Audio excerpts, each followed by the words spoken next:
अभी आपने देखा कि एक परिवार को अगर हम मान लें, एक परिवार में 4 मेंबर्स हैं, 4 सदस्य हैं, जैसे कि आपके पापा, मम्मी, आपका भाई और आपकी बहन। ये बहन, ये भाई, ये माता और ये पिता। तो आप सामान्य रूप से देखेंगे कि आपके परिवार में क्या होता है। एक पिता जो अपना घर को चलाने के लिए अपनी जीविका यानी धन उपार्जन का कार्य करता है। माता, अभी इनका कार्य को मैं रखती हूँ क्योंकि इनका काम बहुत ज़्यादा है, इसीलिए इनको थोड़ी बाद में। बहन, एक ऐसा परिवार है जिसमें बहन जो लड़की है उसको पढ़ाई में बहुत मन लगता है, ठीक है, पढ़ाने में बहुत अच्छा लगता है, ठीक है। अगला है आपके भाई। एक लड़का है, ये जो होता है ये अपनी फैमिली के बाहरी जो लोग होते हैं, बाहरी आक्रमण करने वाले, बाहर से जो इनका नुकसान पहुंचाने वाले होते हैं, तो सबसे पहले भाई दौड़कर जाता है, क्षत्रिय।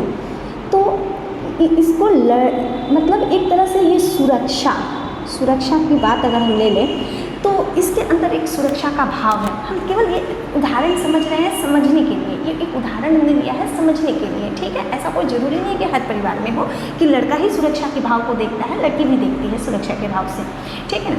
अब माता क्या करती है, पिता तो धन कमाने में लग गए। माता इनकी और ये तीनों के कार्यों को, जैसे कि मेरे पति परमेश्वर धन कमाने में इतना व्यस्त है कि वह खाना खाए कि नहीं, उनके लिए खाना बनाना, उनके कपड़े धोना, उनके पैर दबाना, सर दर्द हुआ तो सर दबाना, पैरों में दर्द है तो पैरों में। तो माता का काम तो बहुत है। आप तीनों लोगों की सेवा कौन कर रही है, आपकी माँ। तो इन्हें आजकल गृहिणी न कहकर, हाउसवाइफ न कहकर आप अगर हाउस मेकर कहें तो यह सबसे बेहतर होगा, क्योंकि हाउस यही बना रही हैं। अगर आपकी तीनों की यह सेवा कर रही हैं तभी आप अपने कार्यों में निपुण बनते जा रहे हैं। समझ में आ रही है बात। तो इस तरह से हमारे समाज में एक परिवार में 4 जाति के लोग कैसे रह सकते हैं। आप जाति को बड़ी हीनता के भाव से देखते हैं। महिलाओं के कार्य को, ये महिलाओं के जो कार्य हैं इसको शूद्र कहा गया है। शूद्र जो सुरक्षा का भाव लेकर चलता है उसे क्षत्रिय कहा गया है। क्षत्रिय जो पढ़ने और पढ़ाने का कार्य करते हैं इन्हें ब्राह्मण कहा गया है, ब्राह्मण। और जो धन उपार्जन का कार्य करता है उसे क्या कहा गया है, धन उपार्जन का जो कार्य करता है उसे कहा गया है वैश्य।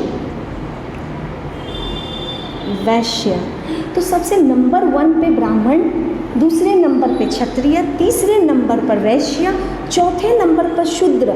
यानी ये पहले, दूसरे और तीसरे तीनों की सेवा करने वाले को शूद्र कहा गया है। हमारे मनुस्मृति के अनुसार जो आरंभिक समाज हमारा बना है उसके अनुसार यह जाति व्यवस्था की गई है। तो आप समझेंगे कि क्या एक ही परिवार में आपको 4 जाति देखने को नहीं मिल गई। तो हम कैसे कह सकते हैं कि कोई जाति ऊंची है या कोई जाति नीची है। कोई भी जाति ऊंची और नीची नहीं होती है। यह व्यवस्था कैसे शुरू हुई थी, सबके अपने कार्यों के अनुसार शुरू हुई थी। किसको कौन सा कार्य पसंद है वो, या फिर कौन सा कार्य करने में सक्षम है, ठीक है। तो हमें जाति के नाम पर लड़ाई नहीं करनी चाहिए।